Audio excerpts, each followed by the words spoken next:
시간 관계상 바로 쉬지 않고 바로 토론으로 들어가도록 하겠습니다.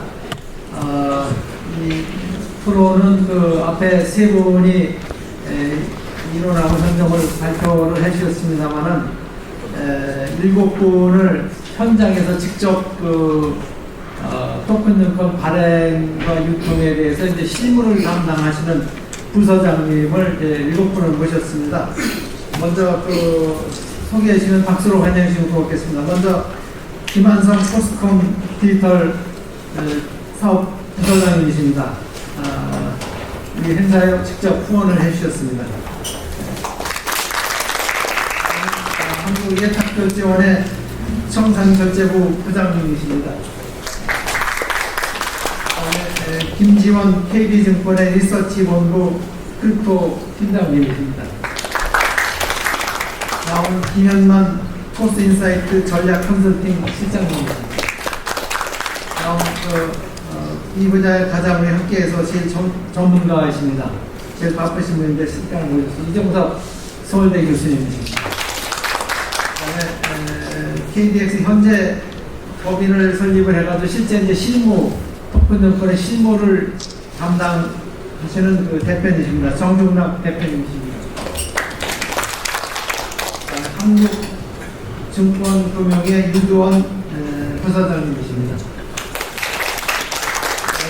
먼저 캐나다 순로구 김한성 포스콤 자산본부장님께서 실제 또 이거를 기획을 하시고 또 포스콤에서 사업을 운영하고 계시는 부서장님 모시고 토론을 2분 동안 부탁드리겠습니다.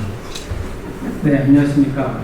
포스콤에서 디지털 자산 사업을 담당하고 있는 김한성 부사장입니다.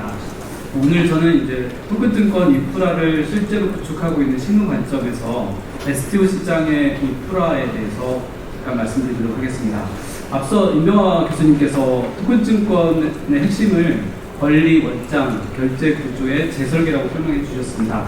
저 역시 이 표현이 STO 인프라의 본질을 가장 잘 보여준 표현이라고 생각합니다. 겉으로 보면 STO는 부동산, 채권, 펀드 이런 거 같은 자산을 토큰화하는 사업처럼 보입니다. 하지만 이제 인프라 측면에서 보면 본질은 투자자의 권리가 어디에 기록되는지, 그리고 유통시장에서 체결된 거래가 발행 원장에 어떻게 반영되는지, 그리고 대금 결제가 언제 최종적으로 확정되는지를 하나의 구조 안에 다시 설계하는 것이 핵심이라고 보여집니다. 즉, STO는 단순한 디지털 자산이라기보다는 자본시장 인프라 자체를 재구성하는 작업이라고 볼 수 있습니다. 현재 국내에서도 토큰증권 법안은 법안의 기반은 마련되어 있습니다. 다만 인프라 측면에서는 아직 시행령이나 감독 규정 이런 것들이 구체화되어지지 않아서 빨리 구체화되어야 될 것 같습니다. 예를 들어서 발행 플랫폼과 유통 플랫폼은 어떤 데이터 포맷으로 연결돼야 될 것인지, 그리고 매매 체결 과정에서 토큰 락업이라든지 결제 지시라든지 결제 완료, 실패 취소 같은 상태들이 발생했을 때 이것들을 어떻게 관리하고 정리해야 될 것인지, 그리고 더 중요한 것은 각 단계마다 누가 그런 책임을 져야 되는지 돼야 하는 것입니다. 그래서 토큰증권 마켓 플레이어인 발행사, 계좌 관리기관, 장외거래 중개업자, 전자등록기관 등 시장 참여자의 역할이 명확하게 정의되어야 시장 인프라가 안정적으로 작동할 수 있을 거라고 보여집니다. 그래서 저는 STO 시장의 첫 번째 과제가 발행 유통을 연결하는 표준 인터페이스, 그리고 그 위에서 작동하는 역할과 책임의 표준화라고 생각합니다. 다음으로 중요한 것은 결제 구조입니다. 아까도 많이 발표에서 얘기가 나왔지만 토큰증권 결제에서 핵심은 권리 이전과 대금 지급이 얼마나 안전하게 동시에 완료되는가, 즉 세틀먼트 파이널러티입니다. 현재 국내 STO 인프라는 원래 법정화폐 기반으로, 지금은 원화 법정화폐 기반으로 결제를 우선 구현하고 있습니다. 그런데 여기 이 구조에서는 한계가 있습니다. 아까 여러 발표에서 나왔지만 증권, 즉 그 에셋레그에서 분산원장이 거의 실시간으로 이동할 수 있지만 캐시레그 측면에서는 여전히 이 캐시레그는 레거시에 의존하게 됩니다. 그렇게 되면 두 레그 간의 시간 차이가 발생하게 되는데요. 온체인에서 거래가 체결이 됐는데 대금이 늦게 들어오거나 반대로 자금은 이동했는데 토큰 이전이 실패했을 수도 있습니다. 이런 경우들에 대한 이런 것들이 결국 토큰 증권 시장에서 결제 리스크로 발생하게 된다고 보여집니다. 해외 사례들 같은 경우는 보면 해외들 아까 많은 얘기가 나왔지만 이런 비슷한 고민들을 많이 하고 있는 것 같습니다. 세부 구조는 서로 다르지만 공통적으로는 토큰화된 증권 레그와 현금 레그를 어떻게 안전하게 동기화할 것인가에 초점이 맞춰져 있습니다. 아까 예로 나왔던 나스닥, NYSE, DTCC 같은 전통 금융 사업자뿐만 아니라 시큐리타이즈, INX, 티제로 같은 피테크 기업들도 비슷한 고민을 하고 있습니다. 중요한 것은 글로벌 시장이 별도의 코인 생태계를 코인 생태계로 그냥 전체적으로 다 이동하려는 것이 아니라 오히려 기존 금융 시스템과 분산업장을 연결하는 방향으로 나가고 있습니다. 즉 핵심은 탈제도권이 아니라 제도권 인프라의 토큰화라고 생각되어집니다. 그렇다면 국내 STO 시장의 결제 구조도 단계적으로 설계할 필요가 있다고 보여집니다. DTCC가 현재 토큰화의 결제 인프라를 고민하고 있는데요. 우선은 DTCC도 T+1을 기반으로 현재 구축하고 있습니다. 물론 장기적으로는 DTC뿐만 아니라 저희 나라도 장기적으로는 원화 스테이블 코인 기반의 아토믹 DVP 구조로 확장이 되어져야 된다고 생각합니다. 그래서 추후에는 아까 말씀하셨던 RTGS까지 확장이 되어야 되겠죠. 그렇지만 다만 이제 T+0가 항상 정답만은 아닙니다. 실시간 총액 결제 방식은 순액 결제 효율이 낮아질 수 있고, 그 다음에 참가자의 사전 유동성 부담도 커질 수 있습니다. 따라서 모든 시장 전체를 일괄적으로 실시간 결제로 전환하기보다는 상품의 특성, 그 다음에 투자자 유형, 시장 규모에 따라서 복수의 결제 레일을 운영하는 방식이 현실적이라고 생각이 되어집니다. 이 과정에서 중요한 것이 원화 스테이블 코인입니다. 이 이슈를 단순히 이제 가상자산 산업 육성 관점으로만 볼 수 있을 것 같지는 않습니다. 자본시장 인프라 관점에서 보면 원화 스테이블 코인은 증권 레그와 현금 레그를 동시에 처리하기 위한 새로운 결제 수단입니다. 결국 안정적인 원화 기반 스테이블 코인 결제 토큰이 있어야 토큰 증권의 DVP 구조도 기술적으로나 제도적으로 완결될 수 있습니다. 이제 마지막으로 우리가 고민해야 하는 것은 시장의 공통 레일이라고 생각합니다. 발행, 유통, 결제기관이 각자 시스템을 만들기 시작하면 결국에는 이제 사이로 현상으로 각각 분리될 수가 있습니다. 블록체인을 사용하더라도 연결 구조와 인터페이스가 표준화되지 않는다면 실질적인 혁신 효과는 되게 제한적일 수 있을 것 같습니다.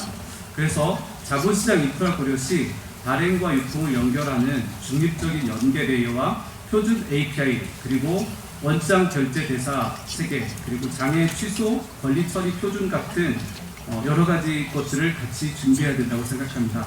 이상으로 토큰증권 인프라 구축을 하면서 느낀 실무 차원의 의견을 말씀드렸습니다. 경청해 주셔서 감사합니다. 감사합니다. 김한석 부사장님께서 이제 실무를 담당하고 계시니까 토큰 인프라 발행, 유통, 결제 분야에 대해서 아주 실무적인 분야를 세세하게 잘 짚어주셨습니다. 그 중에서 중요한 점을 지적을 해주셨는데, 원화 스테이블 코인 문제가 현재 디지털 지원법에서 이제 은행 중심으로 갈 것이냐, 그 다음에 대수 결제 이거로만 논의가 되어 있는데, 새로운 자본시장과 연결하는 연결고리가 되는 인프라 구조라는 새로운 시각을 제시해 주셨습니다. 이것이 지금 새로 하반기에 디지털 기본법에 대한 법안 논의의 새로운 문제 제기를 해야 될 것 같습니다. 이 분야는 다음에 우리 이종석 교수님이 이 분야에 많이 디지털 기본법에 많이 민정도 의원실하고 많이 관여를 하고 계시니까 다음 토론회 같이 한번 코멘트에 추가를 해주시면 고맙겠습니다. 그럼 다음에는 김진택 예탁결제원 청산결제 부장님 예, 부탁드리겠습니다. 네, 안녕하십니까. 저 한국예탁결제원 청산결제부 김진재 부장입니다. 오늘 발표해 주시고 토론 앞에서도 김한성 부장님 많이 좋은 말씀 해주셔가지고 많이 배우고 가겠는데요. 사실 저는 비즈니스 전략이나 기술 쪽 전문가는 아니어서 그에 관련된 깊이 있는 말씀 드리기 어렵습니다만, 현재 아무래도 저희 한국 예탁결제원이 전자등록 기관으로서 그에서 청산결제원을 맡고 있는 상황에서 토큰증권 관련해서 저희 예탁결제원이 좀 추진하고 있는 사항들, 그다음에 개인적인 소견들 좀 말씀을 좀 드리겠습니다. 크게 이제 발행 사이드랑 유통 사이드를 좀 나눌 수 있는데요. 발행 쪽은 저희 예탁결제원이 전자증권법, 자본시장법에 따른 전자등록 기관으로서 토큰증권에 대한 전자등록의 적격성 심사, 또 우리 총량관리, 발행유통의 총량관리 등 투자자 보호를 위한 법정 역할을 수행하고 있습니다. 내년 2월에 토큰증권 제도가 시행이 되는데, 이러한 역할을 수행하기 위해서 이제 기반 시스템 구축을 추진하고 있습니다. 특히 이제 모든 시장의 이 분산원장 네트워크에 모두로 참여할 수 있는 플랫폼을 구축해서 제도 운영 안정성을 확보할 예정인데요.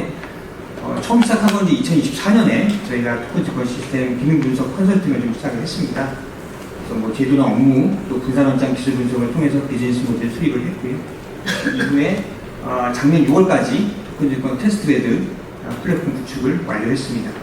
목표 시스템을 테스트 환경에 구축하고 분산원장을 구축한 8개의 시장 참가사와의 연계 테스트를 통해서 적합성을 검증했는데요. 이게 레퍼런스가 없는 사업이다 보니까 시행착오를 미리 경험학습하고 또 시장의 검증과 합의를 도출하는 데 필요로 한 그런 과정이었습니다. 그리고 이제 3단계로 이제 지난달부터 토큰증권 플랫폼 운용 구축이 시작됐습니다. 언론에도 많이 보도가 됐는데요. 삼성 SDS 사업자로 선정하고 지난달부터 착수를 해서 올해 9월까지 시스템 구축을 완료하고 내년 초까지 테스트를 마친 다음에 지금 2월 저희 4일날 법 시행령 개정 시행일에 맞춰서 플랫폼을 오픈할 예정으로 지금 계획하고 있습니다. 두 번째 유통 사이드인데요. 예탁결제원이 현재 인가 절차 중인 조각투자 장외거래소의 결제기관으로 지정이 돼서 청산결제 인프라를 마련하고 있고요.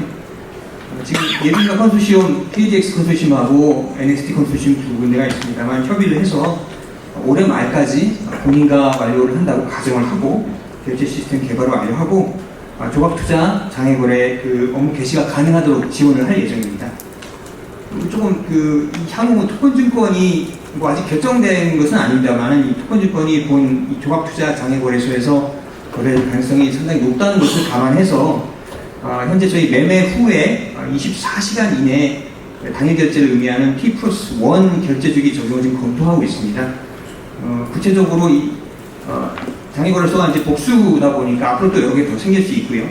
복수의 장외거래소별 이 대규모 매매 거래거래에 대해서 이 정정이나 오류가 발생했을 때 처리 등을 또 해야 되기 때문에 오후 12시를 컷오프 타임으로 지정해서 자정부터 낮 12시까지 거래는 당일날 17시까지 결제를 하고, 그리고 이 12시부터 또 자정까지의 거래는 다음날 13시까지 결제가 완료되도록 함으로써 실질적으로 매매 후 24시간 이내에 결제가 이루어질 수 있도록 이렇게 할 예정입니다. 특히 아직 장외거래소 운영시간이 결정되지가 않은 측면이 있어서요. 거래가 언제 일어날지 모르기 때문에 24시간 거래가 일어난다는 가정을 하고, 또 장외거래소가 저희한테 제출하는 매매 자료를 24시간 대상으로 제출할 수 있도록 그렇게 할 예정입니다.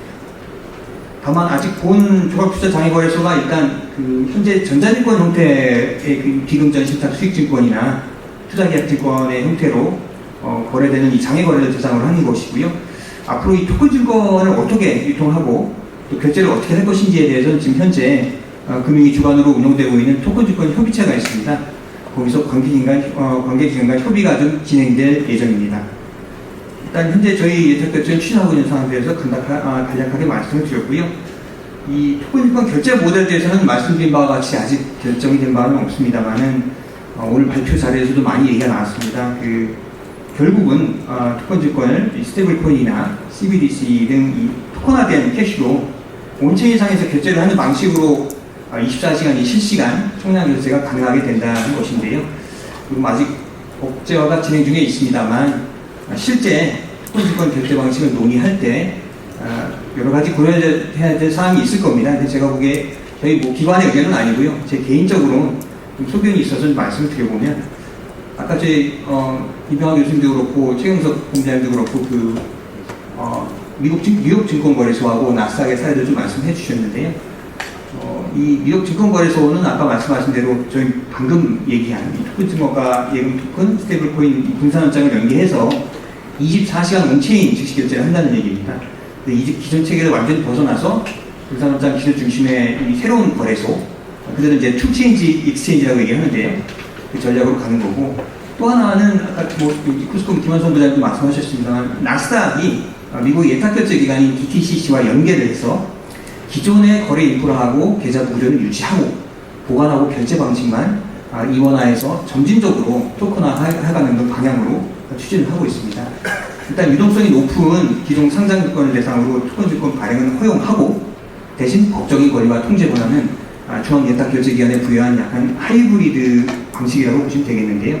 토큰증권의 혁신성과 또 기존 인프라의 안정성을 동시에 고려하지 않았나 그런 부분입니다. 이런 부분에서 좀 제 개인적인 좀 시사점이라고 한다면은 한 3가지 정도 될 수 있는데요. 첫 번째는 시장 유동성입니다. 앞서 우리 최경석 본부장님도 말씀해 주셨는데, 결제를 효율화한다고 해서 이 유동성 문제 해결은 곧바로 이어지지는 않습니다. 근데 이런 의견하고 연계해서 저희가 뭐 이 새로운 어떤 비중형 증권의 유동성에 대해서 걱정하는 것보다는 기존의 어떤 증권시장 그 유동성을 먼저 활용을 해서 그 토큰증권 시장의 체계를 먼저 잡아줘오는 부분이 좀 낫지 않을까. 그렇게 되면 일단의 유동성 우려를 좀 해소할 수 있고, 또 정형증권을 먼저 토큰화하는 방향으로 가는 게 맞다고 하시는 우리 이병헌 교수님 의견하고도 궤를 같이 한다고 생각을 하고 있습니다. 그리고 좀 전에 코스코 부장님도 말씀하셨는데요. 이게 제가 실무자입니다만 결제를 하는 방법에는 여러 가지가 있는데요. 모든 결제 방식에 또 장단점이 존재합니다. 그래서 우리가 24시간 즉시 결제를 한 거는 상당히 혁신적인 구조입니다만, 또 일부 금융 자원 측면에서는 비효율적인 면도 존재를 합니다. 예를 들면 지금 저희 청산 결제 업무를 하면서 이제 다자간 차감이라고 해서 그 네팅을 통해서 실제로 100원 매수하고 80원 매도했을 때는 20원만 움직이게 되는 그런 구조가 생기는데, 이걸 실시간으로 총량 결제를 하게 되면 180원이 계속 움직여야 됩니다. 그래서 기존의 그 금융 인프라가 가지고 있던 효율성이라든가 이런 부분은 좀 희생해야 되는 부분도 있다고 보고요. 또 이건 당장 거래량은 적어서 그렇지만 큰 문제는 없습니다만은 거래량이 커지고 한다면 그리고 유동성 공급자 부분이 들어와야 되는데, 실시간으로 총액 결제하다 보면 공매도나 이런 부분도 전혀 안 되기 때문에 그런 효율성이 좀 떨어질 수 있고, 그렇게 되면 거래 규모가 커질수록 자본의 기회비용이 상승하는 부분이 있습니다. 시장 전체에 어떤 그 비용을 증가시키고 고객 수수료 비용 증가까지 이어질 수 있지 않을까라는 좀 개인적인 의견입니다. 두 번째는 결제 완결성 문제인데요. 이거는 김한성 부장께서 말씀해 주신 부분이라 좀 넘어가겠습니다. 마지막입니다. 공적 감시 부분인데요. 이 부분은 오늘 기술적인 부분에 많이 집중을 하셔서 조금 다른 얘기긴 합니다만, 토큰증권이 이제 새로운 개념이긴 합니다만 여전히 자본시장법상의 증권이고, 금융의 핵심은 기술이 주는 효율성도 있겠지만 기본적으로 신뢰와 투자자 보호도 매우 중요하다고 봅니다. 기술도 중요하긴 한데 그 기술을 운영하는 사람이 혹시 문제를 일으키거나 하는 경우도 있는데요. 예를 들면 지난번에 최근에 빗썸 사태도 있었습니다만, 기술 자체보다 이를 운영하는 사람이나 어떤 기관에 문제가 생겼을 때 이를 어떻게 해결할 것이냐, 이런 거를 좀 관리하거나 사전에 감시할 공적 기관이 좀 필요하지 않겠느냐라는 문제고요. 기술 발달도 이제 중개기관 관여가 줄어들어서 비용을 절감할 수 있다는 의견이 있는데, 이게 금융 본연의 신뢰를 잃어버리게 되면 시장이 훨씬 더 큰 비용을 감수해야 될 수도 있습니다. 그런 부분에 대한 고려가 좀 있을 수 있다고 보고요. 실제로 우리나라는 이 토큰증권 발행에 있어서도 이게 이 기술 부분 외에 이 신뢰성 있는 중앙기관의 제도 운영을 전제로 저희 예탁결제원 전자등록기관의 총량관리 의무를 부여한 바가 있습니다. 네, 이 정도 말씀드리겠습니다. 고맙습니다. 부장님께서는 24시간 결제하는 데 있어 신뢰성이 중요하다는 것을 강조해 주셨습니다. 다음에는 KB증권의 김지원 팀장님이 이쪽 분야에 많은 리서치 중요한 보고서를 많이 내셨습니다. 토론을 부탁드리겠습니다. 네, 안녕하세요. KB증권의 김지원입니다. 저는 여기서 유일하게 약간 증권사에서 온 사람인 것 같고, 또 어떻게 보면 사업자는 아니고 좀 이제 시장을 분석하는 애널리스트의 입장에서 조금 말씀드릴 수 있는 부분들을 얘기를 해야 될 것 같습니다. 먼저 앞서서 너무 좋은 발표를 해주신 교수님과 이제 대표님들 그리고 토론자분들 되게 많이 동의를 하고요. 많이 배우게 되는 것 같습니다. 근데 이제 결국 오늘의 핵심은 그 발행된 STO가 이제 실제로 이제 거래가 되는 시장이 만들어지고 있는지에 대해서 얘기를 하는 것 같습니다. 그래서 발행과 거래 자체는 이제 다르고, 또 저희가 이미 많이 경험을 했듯이 증권이 그냥 발행됐다라고 해서 시장이 생기는 것은 아닙니다. 이것은 굳이 STO의 예를 들지 않더라도 이미 국내 비상장 주식 같은 경우도 매매가 그렇게 많이 일어나지 않는 것에서도 알 수가 있고요. 저희가 이미 경험했었던 NFT의 사례에서도 충분히 확인을 좀 했었던 것 같습니다. 그런데 이제 이 사례가 완벽하게 STO랑 같다라고 보기는 어렵지만 마켓메이커가 부재하고 또 가격 기준도 불명확하고 참여자 풀이 좁다라는 점은 좀 유동성 측면에서 좀 유사한 흐름을 보일 수 있는 우려가 있다라는 점에서는 좀 짚고 넘어가야 되는 상황이다라고 생각을 합니다. 그래서 시장은 결국에는 이제 매수자가 들어오고 또 매도자를 만나게 해줘야지만 거래가 일어나고 형성이 되기 때문에 그러한 어떤 설계를 어떻게 하느냐가 더 중요한 것 같고요. 국내와는 조금 법적인 부분들도 좀 다르게 형성이 되어서 미국을 중심으로 이미 RWA 시장이 많이 형성이 되어 있긴 한데 그 시장에서도 저희가 이제 내년 2월부터 조금 더 활성화를 시키려고 하는 어떤 조각 투자나 비정형 증권이 아니라 정형 증권을 중심으로 시장이 형성되어 있는 것에서도 왜 그러한 시장이 먼저 형성되어 있을까가 유동성이 얼마나 시장의 중요한 부분인지를 좀 반증하는 그러한 예시라고 생각을 합니다. 앞서서도 임 교수님께서도 말씀을 해주셨는데 저도 이제 정형증권에 대한 어떤 시장을 먼저 좀 활성화시키는 부분이 되게 중요할 수 있다라고 좀 생각을 하는데 한국의 좀 법안은 약간 그러한 부분들보다는 좀 비정형 자산을 이제 토큰화를 해가지고 시장을 활성화시키는데 조금 타겟이 되어 있다 보니까 그런 부분에서 투자자들이 생각하는 토큰 증권 시장에 대한 어떤 개념과 규제의 측면에서 만들어지는 어떤 시장이 조금 괴리가 있을 수 있다라는 점이 조금은 우려가 되는 부분인 것 같습니다. 그리고 이제 저는 아무래도 이제 시장을 분석하는 사람이다 보니까 그 거래가 일어나지 않는 이유를 한 5가지 정도로 좀 정리를 해봤습니다. 먼저 가치평가가 표준화되어 있지 않다라는 점, 그리고 유동성 공급 메커니즘이 약하다는 점, 그리고 투자자 풀이 협소하고 또 계속적으로 말씀해 주셨던 어떤 DVP 결제라든지 이러한 부분들이 좀 완벽하게 디지털화되지 않을 수 있는 점, 그리고 거래 플랫폼 파편화 이렇게 5가지 정도로 조금 요약이 되는 것 같습니다. 네, 앞서 발표와 많이 조금 겹쳐서 제가 조금 더 말씀드릴 수 있는 부분에 집중해서 조금 말씀을 드리려고 하는데요. 가치평가 방법론의 비표준화가 저는 상당히 좀 중요한 부분인 것 같습니다. 아무래도 이제 저의 영역이기 때문에 그럴 수도 있는데 저희가 이제 실제로 증권에서도 여러 가지 이제 내년 2월을 앞두고 상품을 소싱을 하고 좀 아이디어를 내서 개발을 하려고 하고 있는데 상품을 가지고 가면 가장 먼저 듣는 것은 이것을 어떻게 가치 평가를 했고 이거를 어떻게 증명을 할 거고 이 가치를 시장에서 받아들여줄 수 있냐에 대한 부분입니다. 채권이나 주식이나 부동산 같이 히스토리가 계속적으로 쌓여져 왔던 자산도 어떠한 가치 평가를 하느냐에 있어서 어떤 애널리스트들의 목표가가 다 다를 수밖에 없는데요. 하물며 그러한 히스토리가 없는 자산들이 유동화가 이제 막 되려고 하는데 가치평가 방법론 자체가 통일화되어 있지 않은 상황입니다. 그렇게 되면 플랫폼 위에 똑같은 어떤 부동산 토큰화나 아니면 한우 토큰화 상품이 올라갔다고 한들 A사에서 제공하는 가격과 B사에서 제공하는 상품의 가격이 다를 수도 있고요. 이러한 부분들이 투자자들에게 좀 신뢰를 가지고 이 상품을 매매할 수 있게끔 참여를 유도할 수 있는가 이러한 부분들에서 상당히 좀 중요한 부분인 것 같습니다. 그래서 그러한 부분들이 조금 필요할 것 같고요. 유동성 공급 메커니즘이 부재하고 또 규제 풀의 협소화라든지 연결 이러한 부분들도 또 말씀을 많이 주셔서 넘어가도록 하고요. 마지막으로 파편화에 대한 얘기를 조금 드리면 좋을 것 같습니다. 외국에서도 이제 해외에서도 RWA 시장이 거래량을 보시면 그 상품 하나하나씩으로 들어가서 보시면은 거래량이 상당히 낮습니다. 저희가 저도 이제 세미나나 이런 데서 상당히 많이 예를 드는 로빈후드의 그 노비노드가 미국 주식 200개를 토큰화를 해서 유럽 고객들에게 제공하고 있다라고 이제 여러 가지를 말을 하는데, 그걸 이제 저희 그 데이터를 보는 사이트들에 직접 들어가셔가지고 그 토큰화된 주식 하나하나씩을 클릭을 해보시면 거래량이 상당히 적거든요. 네, 이제 어떻게 보면은 저희가 가장 거래량이 많을 거다라고 생각을 하는 주식 상품임에도 불구하고 해외에서 뭐 ATS나 이런 데서 거래되는 거래 대금이 상당히 낮습니다. 그 이유는 해외 같은 경우는 여러 이제 플랫폼들이 조금 파편화되어 있기 때문에 고객들이 제대로 된 가격을 한 곳에 어떤 큰 플랫폼에서 보기가 어렵기 때문에 가격 발견 기능이 조금 약화되는 그러한 영향인 것 같습니다.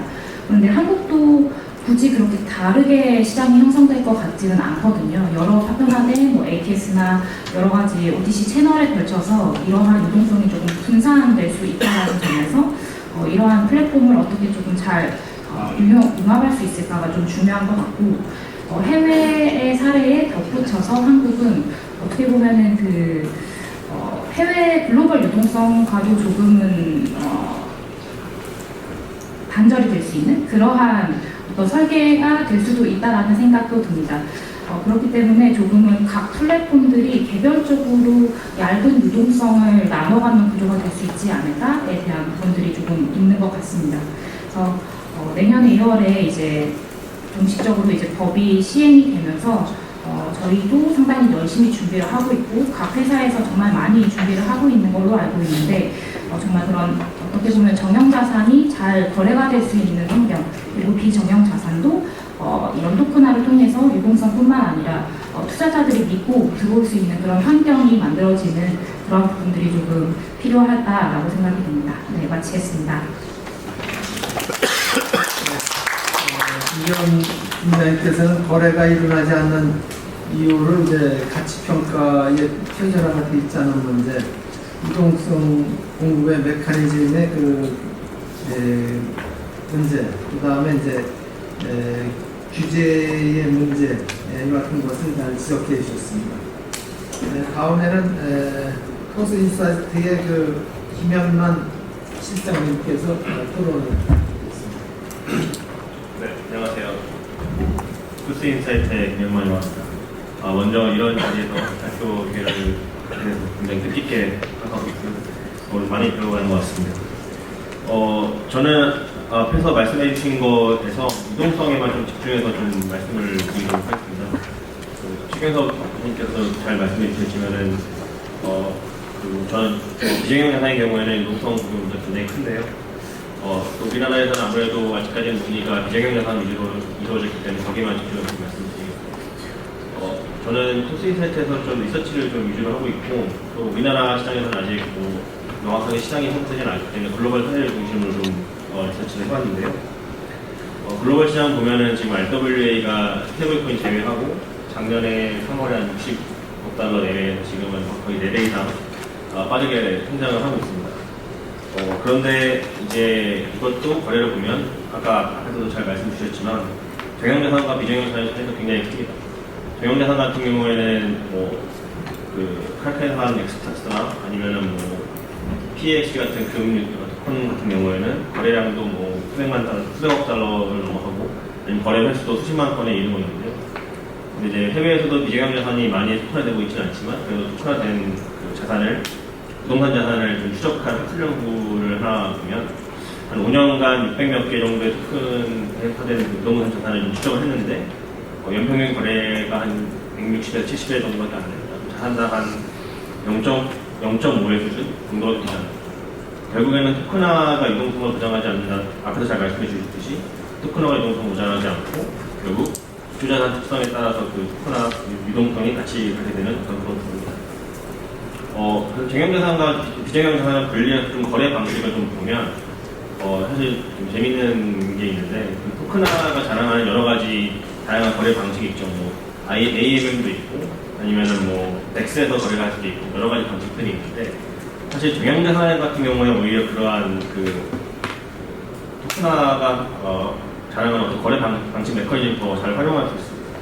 AMM 같은 경우도 그렇고, 아니면은, 이거는 거래는 아니지만, 그 토큰화된 자산을 담보로 맡기고, 그 USDC를 가져가는 어떤 그런 담보 대출 같은 경우에도 경영 자산에서는 굉장히 활성화가 되어 있죠.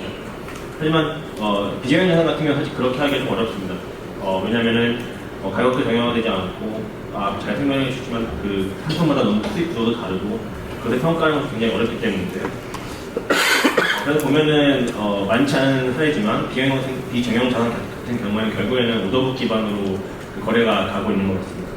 근데 이제 보면 오더북 기반의 기본 거래를 가되 거기에 이제 부가적으로 여러 가지 어떤 보조 메커니즘들을 좀 붙여서 최대한 그 유동성을 좀 오래 확보하려는 그런 모습을 보이는 것 같습니다. 그래서 앞에서 말씀드렸듯이 여러 가지 거래 방식을 붙일 수도 있고, 근데 결국에는 유동성을 공급하는 주체가 필요한 것 같긴 합니다. 그것이 결국에는 시장 구성자가 될 텐데요. 근데 비정형 자산의 시장 구성은 어떤 그 인센티브를 가지고 붙이느냐의 문제가 있긴 합니다만, 결국에는 마켓 메이커가 필요할 것으로 보이고, 여러 가지 거래 수수료 메커니즘이라든가 아니면은 인센티브를 부여하는 그런 구조들은 당연히 봐야 되는 것이고, 또 일부 그 글로벌 유통 사업자 같은 경우에는 아예 그냥 시장 구성자를 지분 파트너십을 참여시켜가지고 그들에게 인센티브를 부여하는 형식, 이런 여러 가지 다양한 방식들을 활용해서 좀 유동 공급 주체로 확보하려는 모습을 보이고 있는 것 같습니다. 이거와는 별도로 이제 보조적으로 유동성을 좀 공급하는 메커니즘들을 좀 확보하고 있는 모습도 좀 보이는데요. 특히 이제 미국 같은 경우에는 사모신용이나 사모 크레딧 중심으로 좀 이렇게 비정형 자산이 그래도 좀 도입되어 있는데, 보면은 NAV 한 5% 한도 내에서 그래도 계속 판매 창구를 열어주는 어떤 그런 방식이라든가, 아니면은 분기별로 그래도 판매를 어느 정도 해주는 그런 방식, 정기 판매를 제한하는 거죠. 아니면 거래소가 거래소 간 유통 라우팅을 통해서 거래 라우팅을 통해가지고 좀 유동성을 통합하는 방식, 이런 다양한 방식들이 도입되고 있는 것 같습니다. 그래서 결국에는 논의를 좀 종합하자 보면은 저는 좀 세 가지로 좀 요약을 말씀드리고 싶은데요. 첫 번째는 토큰화가 유동성을 보장하지 않는다는 점. 두 번째는 결국에는 유동성을 공급하는 주체는 필요할 것 같다는 같이 보인다는 점. 그리고 마지막으로는 하나의 메커니즘으로 모든 걸 해결할 수 없고 결국엔 중층적 구조를 도입해서 최대한 그 빈틈없는 유동 공급 구조를 만들어야 된다는 점 정도로 요약 말씀드릴 수 있을 것 같습니다. 네, 감사합니다. 실장님께서는 이제 비정형 자산에 대해서 유동성 공급을 위해서는 마켓 메이커가 필요하다 하는 지적을 해주셨습니다. 네, 다음에는 우리 이종석 교수님께서 토론을 앞에 코멘트 중심해가지고 이제 입법 관여를 하고 계시니까 종합적으로 말씀을 부탁드리겠습니다. 저도 워낙 김 교수님 발표부터 평소에 제가 생각하고 있었던 부분들을 잘 정리해서 말씀해 주신 것 같아요.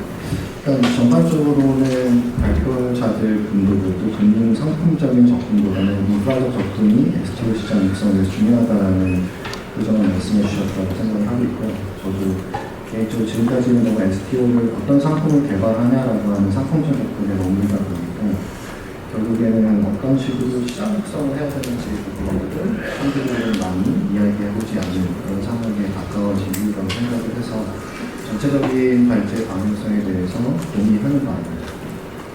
좀 더 구체적으로 생각하면 그 인프라적 접근이라는 게 뭔가라고 저한테 물으신다면 결국 팩분화 시켰을 때 우리가 하는 건 조합 투자 예를 들면 자산 유동화 같은 걸 하는 거기 때문에 기초자산이 가지고 있는 유동성이랑 이 조합 투자화되어 있는 STO 유동성 간의 그 유동성 괴리 문제가 발생했을 경우에는 유동성이 훨씬 더 많은 시장에서 자산 가격 버블이 일어나더라도 실제로 기초자산 가격과의 이 괴리도가 점차 다물어지지 않게 되는 그런 시장 비효율성으로 이어질 수가 있기 때문에 우리가 원하는 인프라는 기본적으로는 기초자산이랑 그 STO 간의 유동성을 매치시키고 괴리를 최소화할 수 있게끔 시장 육성을 하는 게 저의 부족한 수가 될 거라고 생각합니다. 이 부분을 비정형 자산을 토큰했을 경우는 너무나 큰 문제가 되는데 왜냐하면 한 번도 시장 거래가 존재하지 않기 때문에 여러분들이 말씀해 주신 것처럼 가격을 어떻게 결정해야 되는지에 대한 정보 비대 생산 정도가 굉장히 큰 시장이 되기 때문에 단순히 그것을 토큰화했다라고 해서 토큰화되어 있는 그 대상이 가격이 발견 기능이 효율화되거나 보장이 되지 않기 때문에 이제 그 부분에 대해서 저희가 어떤 식으로 시장 접근을 해야 될지가 핵심일 것 같습니다. 결국에는 정보 비대칭성 감소시키고 가격 관리 효율성을 통해서 시장 안정성이 만들어져야지만 결국 투자자들이 이 시장을 믿고 투자하고 싶어서 들어오지 되거든요. 그래서 이제 그런 투자자 신뢰 확보를 위해서는 반드시 이 부분이 고려가 되는 인프라를 만들려고 해야 한다라고 생각을 하고 있고요. 저는 그래서 유동성의 양도 중요하지만 그래서 유동성의 질적인 측면을 굉장히 많이 고려한 초기 시장 육성이 더 중요할 거라고 생각을 합니다. 비저형 자산을 굳이 해야 된다고 한다면 여러분들께서 말씀해 주신 것처럼 가격 수가 관련되어 있는 정보들을 어떻게 그냥 주는 게 아니라 신뢰할 수 있는 방법으로 시적절하게 주는 게 굉장히 중요해지는데 왜 그러면 비저형 자산을 투자하게 되는 투자자들이 이제 어떤 식으로 우리가 시장 분석하냐에 따라 다르겠지만 저는 이제 리테일 중심으로 됐을 경우에는 단순하게 정보를 많이 준다는 게 시장 효율성을 만들어주지는 않기 때문에 그래서 어떤 식으로 그 정보를 믿을 수 있는 방식으로 전달할까에 대한 정보 인프라도 좀 고민을 해야 될 거라고 생각합니다. 기본적으로 우리가 이제 토커나이제이션 할 때 제일 중요한 게 프라이스 오라클이라고 하는 정보 인프라가 되는데 사실 지금까지 우리가 시장을 이야기할 때 그 부분에 대한 것들을 많이 이야기하지 않고 있어서 오라클이나 기초자산에 대한 가치 정보를 어떻게 신뢰할 수 있는 정보를 전달할까. 저는 그래서 이제 그런 부분에서 투자자 거래액이나 법인의 시장 조성자로서의 참여 부분을 어떤 식으로 디자인할지에 대해서 전통 금융시장에서 우리가 성공적으로 해왔던 사례들을 가지고 좀 적용할 수 있는 아이디어들을 많이 모아야 할 거라고 생각을 하고요. 그런 면에서 시작점이 되는 자산에 대한 저는 임병 교수님의 페이스북 접근에 완전히 동의하는 사람이고 그래서 사실은 해외에서 토커나이제이션 되는 순서를 보면은 사실 제일 먼저 토커나이제이션 게 달러거든요. 가장 정보 비대칭성이 없고 가장 보편적으로 가치에 대해서 모두가 동의하는 금융상품인 달러가 먼저 토커나이제이션 게 스테이블 코인이거든요. 그 다음으로 토커나이제이션이 되고 있는 게 단기채권입니다. 단기채권 중에서도 기간 중심으로 움직이고 있는 RP 시장이 제일 먼저 지금 토큰화되고 있고 그렇게 해서 펀드를 조성하기에 이제 머니마켓 펀드에 해당하는 미들 같은 상품들이 나오게 되는 거라서 현금 다음으로 사실은 정보 비대칭성이 가장 낮고 가치에 대해서 표준화되어 있는 게 가장 가까운 미래의 돈인 단기채권입니다. 미래의 돈은 다 채권입니다. 그래서 저도 우리가 지금 STO 시장을 설계했을 때 지금 너무 비정형 자산 조합 투자 위주로만 생각하고 있는 측면 그것도 중요하겠지만 정형 자산 중에서도 이 국채 시장 특히나 단기 채권 시장을 어떤 식으로 토큰 증권화해서 육성할 것인지에 대한 부분을 고민해야 된다고 생각하고 저는 이 토큰 증권 시장을 통해서 채권 시장이 선진화되고 유동성이 확보되는 것이 디지털 금융 전환에서 가장 중요하다고 생각하는 사람인데 왜 그러냐면 우리가 스테이블 코인에 대해서 이야기를 굉장히 많이 하는데 한국에서 워낙 스테이블 코인을 발행한다고 했을 때 담보자산으로 쓸 수 있는 환급성을 가지고 있는 유동성이 충분한 담보자산은 사실 채권이 아닙니다. 그냥 국채시장 자체는 이 유통시장에서 유동성이 굉장히 얇기 때문에 만약에 채권만 가지고 담보자산을 만들려고 한다면 100만 원 발행했을 때 거기에 대해서 준비하는 담보는 120%, 130%까지도 가지고 있어야 될 수도 있어요. 그렇게 했을 경우 누구도 수익을 올릴 수가 없는 구조가 되기 때문에 어쩔 수 없이 가장 유동성이 많은 담보자산을 아마 예금성으로 시작을 하게 될 텐데 거기에 머무른다면 사실은 시장이 커질 수도 없고 시장이 원하는 바대로 갈 수도 없습니다. 그래서 어떤 식으로든 우리가 디지털 전환이라는 이 전략적인 시기에 이를 잘 활용해서 채권 시장 특히나 단기국채 시장 유동성을 확보할 수 있고 확장시킬 수 있는 기회를 좀 추구해야 된다고 전략적으로 그 부분에 있어서도 처음에 있는 토커나이제이션 페이즈에서의 채권 시장에 집중하는 것은 굉장히 좀 중요한 부분이 될 것이라고 생각하고 있습니다.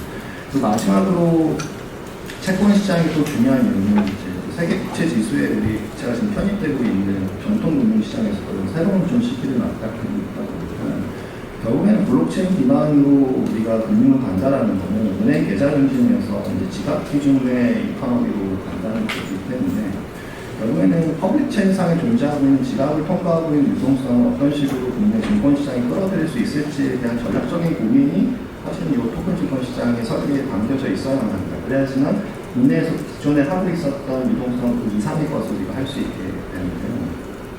그렇다고 하면 해외 유동성에는 거의 두 가지가 있을 텐데 법인을 통한 유동성이 있을 것이고 크립토 시장을 통해서 오는 디파이 이동성이 있습니다. 지금 그것들이 다 따라 스테이블 코인이라는 걸 통해서 만나고 있는데 이런 퍼블릭 체인상 지갑을 어떤 지갑을 법적으로 우리가 투자 대상으로 허용할 것인지에 대해서 논의를 해줘야지만 어떤 해외 유동성을 국내 주식시장으로 증권시장으로 끌어들일 수 있게 허가할 것인지에 대한 것들이 논의가 될 것이라 생각하고요. 이건 지금까지 해왔던 어떤 금융 중개기관을 통한 KYC 펑션이랑 좀 다르기 때문에 뭘 해야 될 거라고 생각하냐면 사실은 KYW에 대한 준비를 좀 해요. 노요 월렛이라고 하는 게 있는데 이 지갑을 통해서 어떤 거래가 이루어지고 있는 걸 통해서 최대한 많은 그런 기반용 지갑들을 그 리스트, 와이리스트를 갖고 그걸 공유함으로써 그걸 통과해 들어온 유동성에 대해서 기회를 주는 방식으로 육성이 돼야지만 그리고 해외 유동성이 국내로 들어올 수 있는 인프라도 성장을 할 수 있을 거라고 생각을 합니다. 그래서 이제 이렇게 허가된 지갑을 통한 나라 스테이블코인 유동성이 국내 유턴을 할 수 있는 상품들이 뭐가 돼야 되고 특히 이제 전략적으로 유턴했으면 하는 상품이 무엇인지를 염두에 두고 지금 여러 발제자들께서 말씀해 주신 페이지별 접근을 중에서 단순 자산을 토큰화하는 게 아니라 토큰화된 자산이 이 양질의 유동성이랑 만날 수 있는 인프라적인 설계를 좀 하는 걸 계속 해나가야 되지 않을까.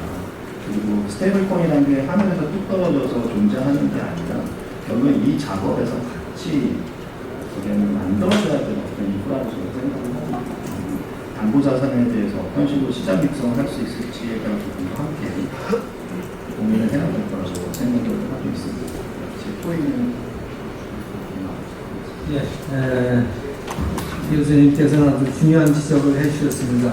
정보 비대칭의 가격을 발견하는 것은 이제 달러 스테이블코인 채권에 대한 그 유동성하고 그래서 채권 시장에 대한 담보에 대한 설계를 어떻게 가져갈 것인가 하는 것이 이제 앞으로 원화 스테이블코인 STO 이동화에서 상당히 아주 실무적으로 중요한 작업이라고 생각이 됩니다.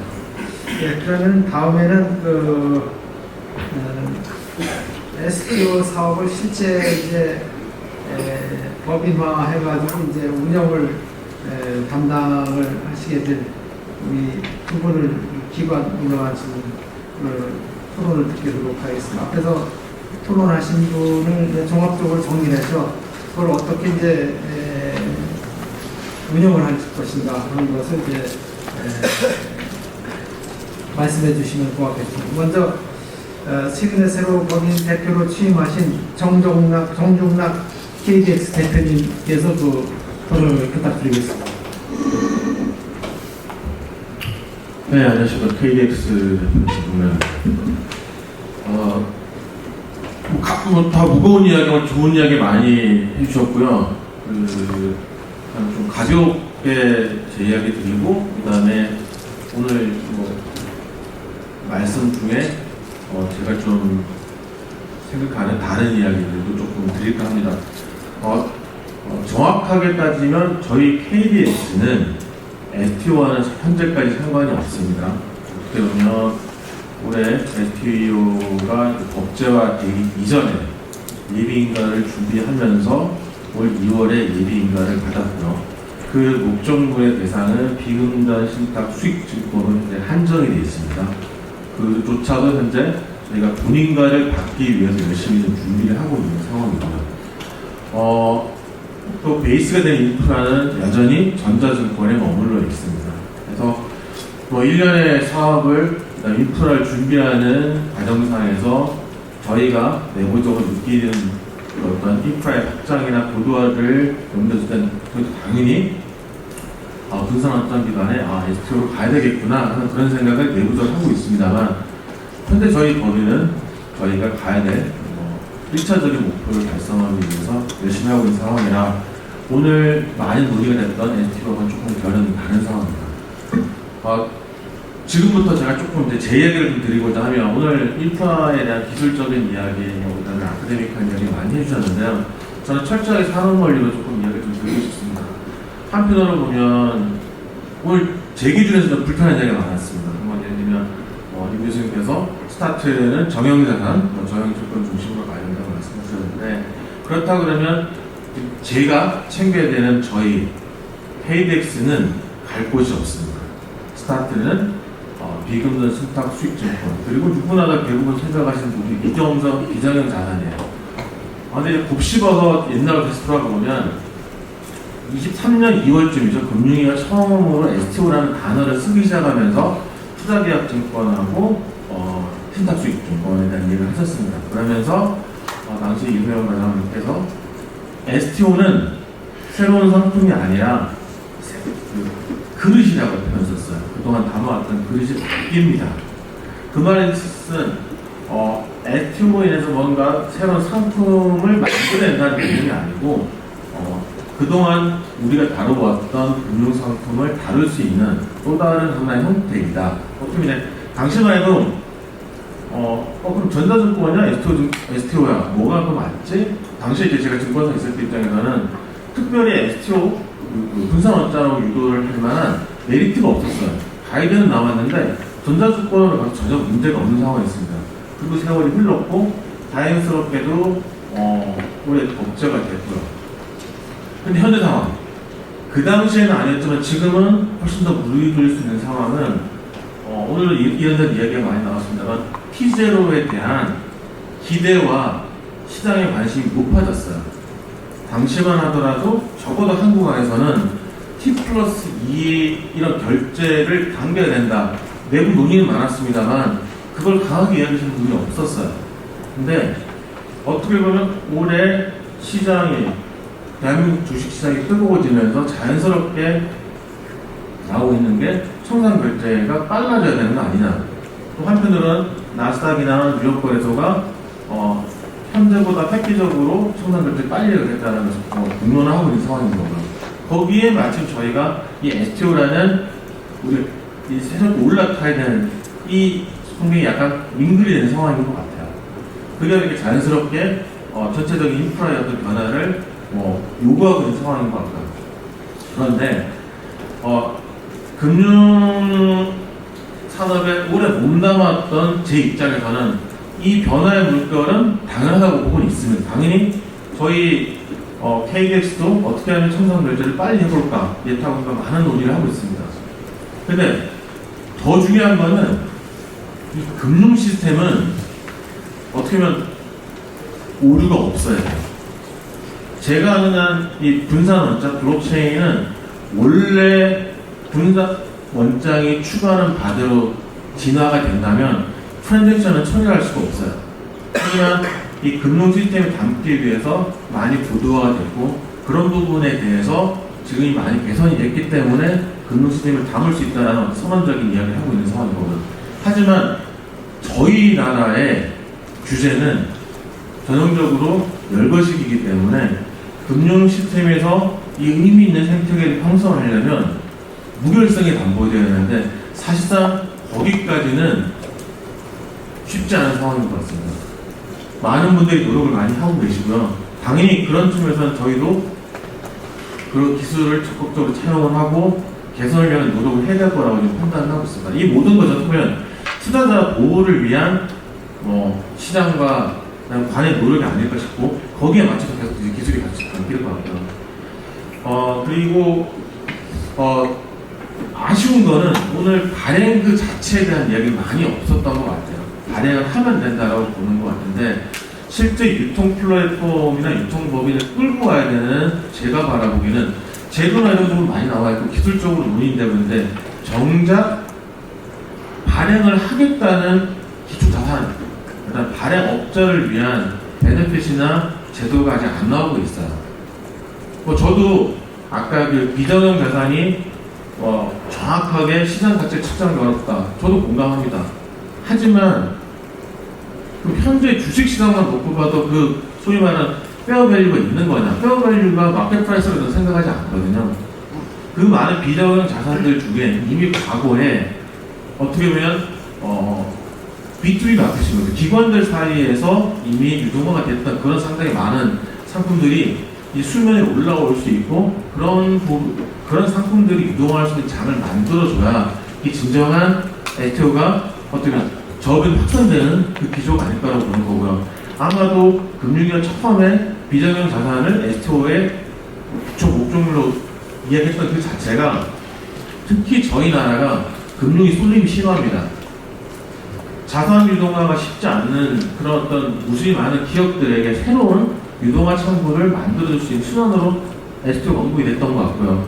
현재 그 장애거래 유통업자를 어렵게 인허가 과정을 거치는 것도 그 1년의 맥락이 아닐까 싶습니다. 그래서 제 이야기가 좀 길었습니다만 전체적으로 입법, 그다음 인프라가 같이 나가야 되겠지만 이런 제반의 산업 논리가 같이 좀 병행해서 고민되어야만 참 힘들게 시작한 제도와 어떤 시대의 변화를 저희가 따라잡으면서 어떻게 보면 저도 금융에 몸담고 있지만 왜 금융은 삼성전자, 하이닉스가 못 나오는지 항상 아쉬웠습니다. 이 새로운 시장에서 저희가 의미 있는 플레이어가 될 수 있도록 많이 같이 좀 고민하고 함께 갔으면 하는 바람입니다. 이상입니다. 앞으로 STO 사업을 운영하는 사업자 대표로서 여러 가지 어려운 고민과 또 해결의 방향을 잘 말씀해 주셨습니다. 그래서 T+1 청산 적재를 어떻게 유동화해서 기초자산을 페어밸류를 평가하는 문제를 말씀해 주셨습니다. 그럼 마지막으로 유도한 한국증권금융에서 이제 그 금융증권을 다 반환하고 계신데 토론 부탁드리겠습니다. 네, 안녕하세요. 그 한국증권금융 디지털 전략부 유리현 부장입니다. 정진각 대표님께서 발행을 위한 어떤 제도나 이런 부분들을 그리고 이제 발행 유인세과 관련돼서 이렇게 강조를 주셨는데 안타깝게도 저희 증권금융은 작은 공급 역할을 하다 보니까 발행 시장에서의 역할은 좀 제한적이고 결국은 또 이제 유통시장 쪽에서만 어느 정도 이렇게 저희가 역할을 할 수 있을 것 같아서 그리고 이제 많은 말씀들 지금 주셨는데 저희는 이미 이제 좋은 말씀들 많이 주셔서 저희가 이제 저희 증권금융이 하고 있는 이제 자금 공급 측면에서 조금 이제 다른 시각에서 빨리 이렇게 짧게 덧붙이도록 하겠습니다. 저희 증권금융은 기본적으로 이제 증권 거래에 필요한 자금 공급을 하는 기관이고요. 그 자금 공급이 특히 이제 그 기관 간 결제에 필요한 결제 자금을 공급하는 역할을 하고 있습니다. 그리고 그 과정에서 이제 투자자의 어떤 투자 대기 자금들을 이제 보호를 하는 그런 역할을 그래서 안전하게 이제 보호 관리하는 이제 그런 역할을 하고 있어서 저희는 이제 실제로 이런 토큰 증권이라든가 이런 것들이 기존에 이제 말씀 주셨던 유동성은 토큰 증권의 어떤 매도 매수의 어떤 그런 풍부함 그런 이제 유동성 측면을 말씀드렸다고 하면은 저희가 말씀드리는 이제 유동성은 실제 이제 결제 자금을 이 시장에 이제 공급해주는 그 유동성 역할을 이제 저희가 하고 있다고 그렇게 이해를 해주시면 될 것 같습니다. 그래서 이제 저희가 요 토큰 증권과 관련된 어떤 유통 측면에서 이제 할 수 있는 역할이 이제 한 두 가지 정도가 될 것 같은데요. 하나는 이제 투자자금 측면에서 계속 이제 말씀 주셨지만 여기 토큰자분께서 말씀 주셨지만 이게 이제 시장 신뢰가 상당히 중요하다고 이제 말씀을 주셔서 그런 이제 시장 신뢰를 저희가 어느 정도 이렇게 좀 강화할 수 있는 측면에서 기존에 이제 지금 유통 토큰 증권 같은 경우에도 이제 법제화가 되면서 이것이 자본시장법상의 어떤 증권으로 이제 포섭이 되어 있기 때문에 기존의 자본시장법 체계하에서 저희 이제 투자자 예탁금 별도 이체 제도를 통해서 투자자의 어떤 결제 대기 자금을 보호하고 있는 것과 이제 동일한 그런 이제 구조로 저희가 토큰 증권 같은 경우도 투자자 자금에 대한 보호 역할을 할 수 있을 것 같고요.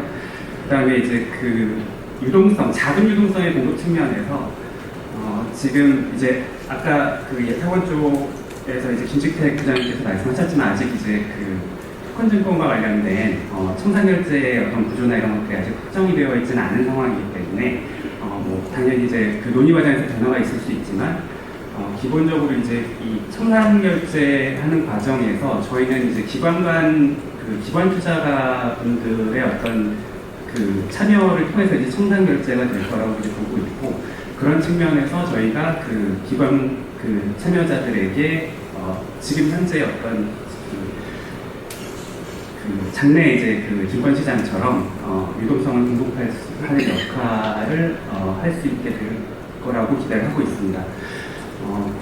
다만 이제 저희가 이제 약간 조금 이제 기술적인 측면일 수가 있는데 지금 계속 이제 말씀 주셨지만은 이게 유통시장과 관련해서는 지금 저희 이제 KDX라든가 이제 이런 거를 통해서 유통시장은 어느 정도 통합화가 돼서 이제 유동성이나 이런 것들을 조금 늘릴 수 있는 구조로 가져가고 있는데요. 저희가 이제 이런 자금을 공급하는 측면에서 봤을 때는 마찬가지로 이제 발행과 관련된 발행 플랫폼이나 이제 이런 부분들도 어느 정도 이제 표준화나 아니면은 뭐 통합이라든가 이제 이런 것들이 좀 필요할 수 있을 걸로 보고 있는데, 왜냐하면 기본적으로 저희가 자금을 공급하기 위해서는 이거를 담보 콜렉터라이즈를 할 수가 있어야 되고요. 이제 그러다 보니까 그런 측면에서 이제 그 발행 플랫폼 자체가 이제 마찬가지로 이제 파편화가 되어 있을 경우에는 이런 것들을 이제 담보화해서 자금 공급하는 측면에서도 여러 가지 이제 애로가 있을 걸로 보여지고 있습니다. 그래서 그런 측면에서는 저희 이제 시장 참여자분들이 이제 그런 부분들을 좀 더 이제 고민해 볼 수 있는 앞으로 그런 기회가 있었으면 하는 바람이 있습니다. 예, 이상으로 마치겠습니다. 네, 투자자 보호 입장에서 유동성에 대한 신뢰 보호를 강조해 주셨습니다. 그러면 7분이 이제 각 입장에서 중요한 부분을 다 토론 발제를 해 주셨습니다. 그러면 플로우에서 질문을 걸어드리겠습니다. 플로우에서 혹시 사업을 하시면서 또 각 토론하시는 분한테 궁금한 점 있으시면 손을 들고 서너 분 정도 질문을 받도록 하겠습니다. 손을 들고 질문 있으시면 질문해 주겠습니다.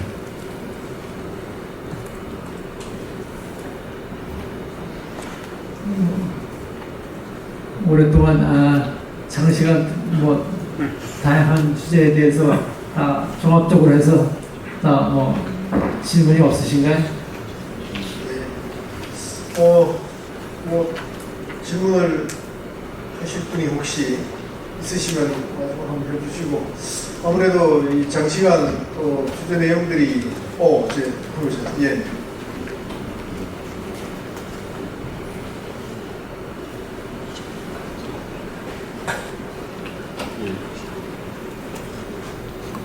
예, 잘 들었는데요. 전반적으로 이제 토큰권 STO가 발행이 되면 지금 발제자 하신 분들은 다 국내 사례 위주로만 얘기를 하셨어요. 그래서 실제 증권이 발행되고 국내에서만 유통이 되지는 않지 않습니까? 그래서 해외 쪽으로도 유통할 수 있는 형태로 간다고 하면 어떻게 하면 좋을지를 지금 지정을 해서 답변을 달라고 하면 좀 힘들 것 같아서 넓게 잡아서 봤을 때는 어느 관점으로 이제 해외 유통을 하고 저희가 토큰호주권은 국내만 유통이 되는 게 아니고 해외도 같이 유통될 수 있는 형태로 간다고 하면 어떻게 하면 좋을지가 좀 토의가 됐으면 좀 좋을 것 같습니다.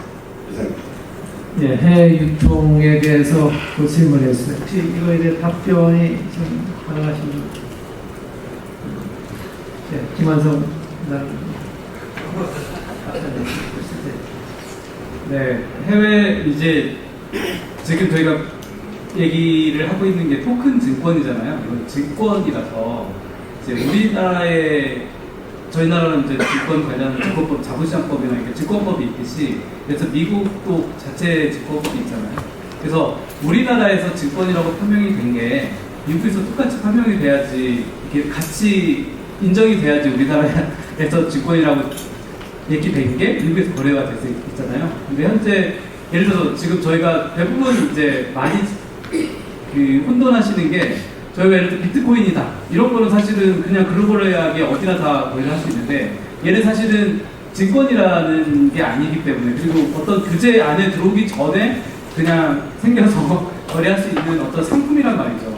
그래서 얘는 그래서 글로벌하게 거래할 수 있었지만, 예를 들어서 저희 나라에서 증권이라고, 예를 들어서 뭐 뮤직하우가 우리나라에서 증권이라고 해서 거래가 된다고 하더라도 미국에서 걸려들려면 또 미국에서 증권신고서가 확인이 돼야 통과가 돼야 되거든요.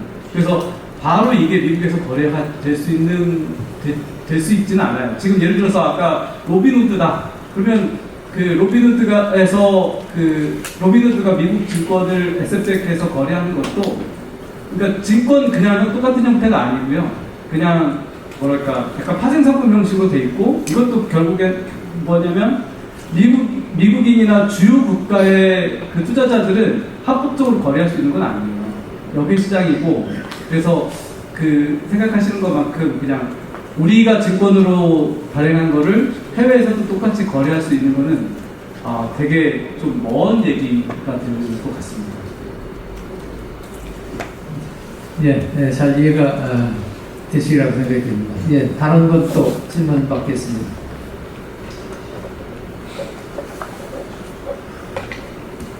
예, 그러면 다른 질문, 예.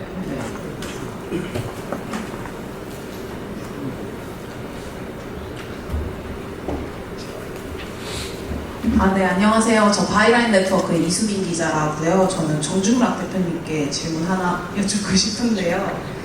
현재 비금전 신탁 수익증권 유통 플랫폼 준비 중이신 걸로 아는데, 내년 2월에 금융위에서는 투자계약증권 유통 플랫폼 인가도 같이 받을 것을 고려를 하고 있다고 하더라고요. 그런데 이게 비금전 신탁 수익증권이랑 투자계약증권을 유통 플랫폼을 이제 복수로 둘지, 아니면 뭐 각자 따로 또 운영하게 될지, 이걸 좀 논의가 좀 필요하다라고 좀 밝힌 상황인데요. 향후에 투자계약증권 유통시장에서도 좀 유력한 사업자의 역할을 하실 수 있을 거라고 보시는지 궁금합니다. 감사합니다. 그러니까 저희가 유력한 사업자로서 할 수 있냐는 의미신 거죠? 네. 저는 개인적으로 그런 사업자가 되고 싶은데요. 이게 굉장히 조심스러운 부분인 것 같습니다. 어쨌든 제가 처음에 서두에 저는 비금전 신탁 수익증권 장외거래 유통을 위한 딱 그 목적의 법인의 대표를 맡은 상황이고요. 그 외에 이게 STO로 확장이 된다든지 말씀 주신 투자계약증권을 포함 이 부분에서는 아직까지는 논의가 필요한 상황인 거고요. 근데 아시겠지만 당연히 대한민국에서는 인허가를 받아야 될 영역이에요. 저희가 저희 입장에서는 당연히 사업 목적을 넓히고 싶기 때문에 저희도 받고 싶지만 결국은 그 역시도 똑같은 그 심사 또는 인허가를 받아야 될 거로 보고 있습니다. 하지만 주신다면 잘해볼 용이 있습니다. 오늘 토론회 이 실무를 담당하는 금융위의 이용준 과장님을 토론으로 모셨는데 자기가 하는 업무가 워낙 많아가지고 금세 틈이 없이 바쁘시다고 그러시더라고요. 그래서 앞으로 그런 부분은 이제 금융위 담당자님을 모셔가지고 이제 그 정확한 답변을 듣도록 하겠습니다. 혹시 또 질문 계시면 한 번 정도만 더 받고 받도록 하겠습니다. 예, 예, 질문에 이제 세 분 했으니 마지막으로 한 분으로 마무리하도록 하겠습니다.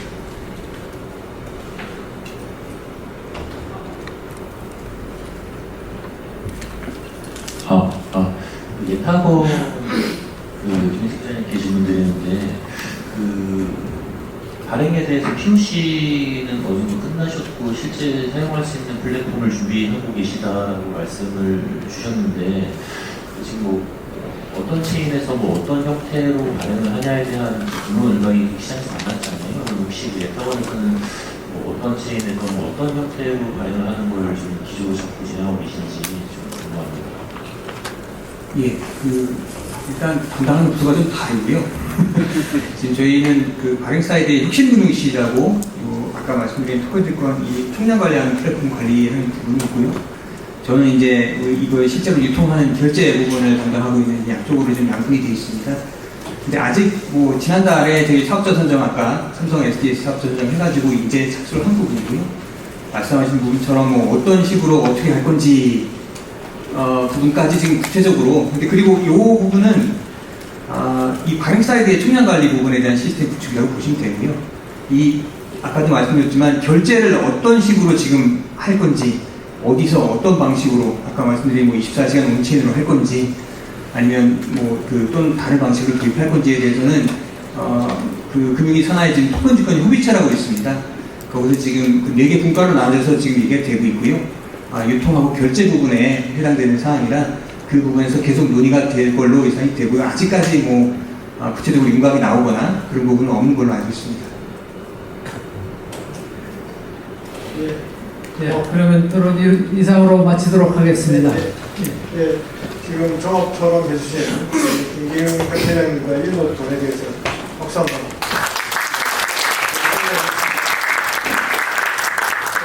그리고 오늘 정해진 첫 번째 입결의 발행 유통 방송 발전 정책센터 뉴스로 마치겠습니다.